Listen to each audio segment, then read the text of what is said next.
Hello everyone, welcome back to Express VTU for all. In this video, we will understand four important relational algebra operations: select, join, union and difference. So let's start the select operation. Select is a unary operation applied on a single relation to filter rows based on the condition.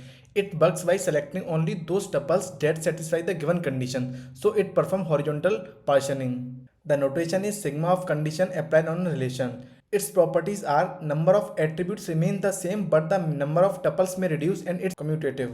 Now let's move to the join operation. Join is a binary operation used to combine tuples from two relations. It works by combining rows from both tables based on a condition. Only matching tuples are included in the result. There are different types of join. First one is theta join. Use comparison operation like less than or greater than. Second one is equijoin.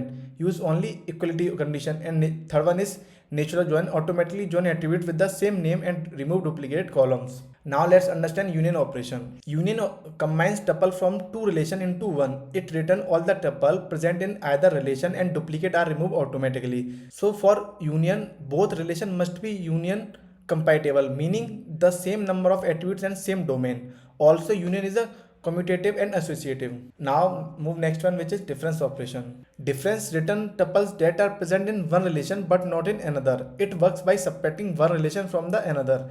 It is also require union compatibility. An important point is that difference is not a commutative. That means r minus s is not equal to the s minus r. So in this conclusion, select filters rows, join combines table, union merge tuples and difference subtract tuples. So like that you have to write in the examination along with the proper symbol to get the full marks. If you want these notes, the link of the WhatsApp channel and Telegram channel is given in the description box. You go and check it from there. So thank you for watching our video. Please subscribe Express VTU for all.